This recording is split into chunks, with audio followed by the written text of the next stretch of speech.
जरा सोचिए, कोई इतिहास के सबसे शानदार सैन्य अभियानों में से एक को अंजाम दे, सिर्फ 6 दिनों के अंदर 4 अलग-अलग दुश्मन सेनाओं को धूल चटा दे, और फिर भी अंत में सब कुछ हार जाए। यही तो है नेपोलियन बोनापार्ट की कहानी का सबसे बड़ा विरोधाभास। तो सवाल ये उठता है कि एक मिलिट्री जीनियस का इतना जबरदस्त प्रदर्शन आखिर पूरी तरह से हार में कैसे बदल गया। चलिए इस अविश्वसनीय कहानी को परत दर परत समझते हैं। लिप्जिग की लड़ाई में भयानक हार के बाद नेपोलियन की वो सेना जो कभी दुनिया में सबसे ताकतवर मानी जाती थी, उसमें अब सिर्फ 70,000 सैनिक बचे थे। और दूसरी तरफ कौन था? ब्रिटेन, ऑस्ट्रिया, प्रशिया, स्वीडन और रूस का एक महागठबंधन, जिनकी मिलीजुली ताकत 4 लाख से भी ज्यादा सैनिकों की थी। ये सचमुच 6 के मुकाबले 1 की लड़ाई थी। हालात इससे ज्यादा खराब नहीं हो सकते थे। अब बात है जनवरी 1814 की। नेपोलियन का साम्राज्य ताश के पत्तों की तरह बिखर रहा था। दुश्मन 3 अलग-अलग दिशाओं से फ्रांस पर चढ़ाई कर रहे थे। पूर्व से आ रही थी राजकुमार श्वार्ज़ेनबर्ग की 1.5 लाख सैनिकों की विशाल सेना, और उत्तर से फील्ड मार्शल ब्लूचर अपने 77,000 सैनिकों के साथ बढ़ रहे थे। ये एक ऐसा राष्ट्रीय दुस्वप्न था जो अब हकीकत बन रहा था। जरा इस नंबर पर गौर कीजिए, 70,000। बस ये वो कुल ताकत थी जो नेपोलियन के पास स्ट्रासबर्ग से लेकर उत्तरी सागर तक फ्रांस की पूरी सीमा की रक्षा के लिए थी। एक बहुत बड़े हमले के खिलाफ बस मुट्ठी भर सैनिक। ये सिर्फ एक हारी हुई बाजी नहीं लग रही थी, ये तो लगभग आत्मघाती लग रही थी। और जानते हैं, बात को और भी ज्यादा गंभीर क्या बना रहा था? ये कि ये सैनिक थे कौन? ये कोई अनुभवी योद्धा नहीं थे। इन्हें मैरी लुइस कहा जाता था। ये किशोर लड़के थे, कुछ तो सिर्फ 14 साल के, जिन्हें जंग में भेजने से पहले बस 2 हफ्तों की ट्रेनिंग मिली थी। ये जो मार्मिक लाइन है ना, ये उनकी तैयारी की दुखद कमी को दिखाती है। फ्रांस सचमुच अपने बच्चों को युद्ध में भेज रहा था क्योंकि कोई और बचा ही नहीं था। तो ऐसी निराशाजनक हालत में ज्यादातर लोग क्या सोचेंगे? यही कि नेपोलियन को बस पीछे हटकर सीधे पेरिस की रक्षा करनी चाहिए। लेकिन नेपोलियन वो कुछ ऐसा देख रहा था जो उसके दुश्मन नहीं देख पा रहे थे। 1 फरवरी को ला रोथिएरे की लड़ाई हारने के बाद भी, जहां 1 लाख दुश्मनों ने उसके 40,000 सैनिकों को हरा दिया था, उसे एक मौका दिखाई दिया। और यहां एक बड़ा दिलचस्प सवाल उठता है कि आखिर किसी दुश्मन की सबसे बड़ी ताकत उसकी सबसे बड़ी कमजोरी कैसे बन सकती है? देखिए, नेपोलियन के दुश्मनों की सबसे बड़ी ताकत उनकी संख्या थी, लेकिन वो अपनी विशाल सेनाओं को फैलाकर और अलग-अलग दिशाओं में आगे बढ़ाकर एक बहुत बड़ी गलती कर रहे थे।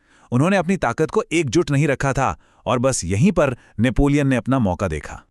नेपोलियन का प्लान सच में शानदार था। इसे केंद्रीय स्थिति की रणनीति या strategy of the central position कहा जाता है। आइडिया ये था कि एक साथ सबसे लड़ने की कोशिश करने के बजाय अपनी छोटी सेना को दूर दूर तक फैली दुश्मन सेनाओं के बीच में ले जाया जाए और फिर एक एक करके उनसे निपटा जाए। इस रणनीति से दुश्मन की बड़ी संख्या ही उनकी कमजोरी बन जाती है। इसे और भी आसान तरीके से समझते हैं। सोचिए, ये एक वीडियो गेम है। क्या एक ही बार में 6 दुश्मनों से लड़ा जाए, या उन्हें अलग थलग करके एक एक को हराया जाए? जाहिर है दूसरा विकल्प बेहतर है। नेपोलियन ने भी यही चुना। वो फ्रांस की बेहतरीन सड़कों का इस्तेमाल करके अपनी सेना को तेजी से मूव करने वाला था, और फिर एक एक करके दुश्मन की टुकड़ियों पर हमला करता। और यहीं से शुरू होता है 6 दिवसीय अभियान। हुआ ये कि फील्ड मार्शल ब्लूचर ने एक बहुत बड़ी गलती कर दी। उसने अपनी सेना को धीमी ऑस्ट्रियाई सेना से काफी आगे निकाल लिया। जैसे ही नेपोलियन को यह पता चला, उसने तुरंत पीछे हटना बंद किया और ब्लूचर की बिखरी हुई सेना की तरफ 30,000 सैनिकों और 120 तोपों के साथ दौड़ पड़ा। इसके बाद जो हुआ वो हैरान कर देने वाला था।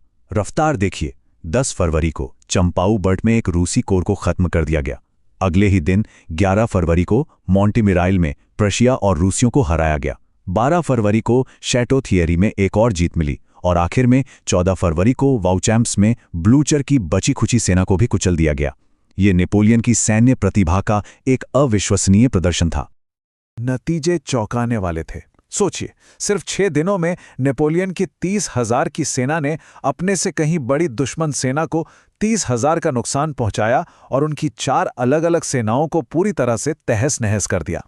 ये एक ऐसी सामरिक जीत थी जिसने सबको याद दिला दिया कि नेपोलियन को क्यों एक मिलिट्री जीनियस माना जाता था। लेकिन कहानी में एक दुखद मोड़ तो अब आता है। इन अविश्वसनीय जीतों के बावजूद युद्ध अभी खत्म नहीं हुआ था। असल में ये तो अंत की शुरुआत थी।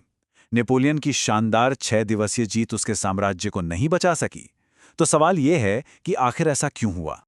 इस नाकामी की 3 बड़ी वजहें थीं। पहली, सीधी साधी गिनती। दुश्मन के पास इतने सैनिक थे कि 30,000 का नुकसान उनके लिए कोई बड़ी बात नहीं थी, वो आसानी से इसकी भरपाई कर सकते थे। पर नेपोलियन अपने खोए हुए सैनिकों की जगह नहीं ले सकता था। दूसरी वजह थी असली मकसद। असली टारगेट पेरिस था, और जब नेपोलियन देहाती इलाकों में लड़ाइयां जीत रहा था, दुश्मन की दूसरी सेनाएं राजधानी की ओर बढ़ती रहीं।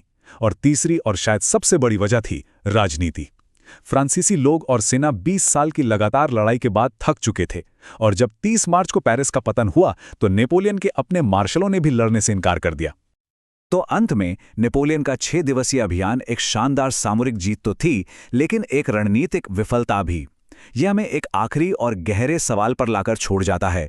जब हालात इतने ज्यादा खिलाफ हो, राजनीतिक हकीकतें कुछ और हो और एक पूरा देश थका हुआ हो, तो क्या एक अकेले इंसान की प्रतिभा वाकई किस्मत का रुख बदल सकती है?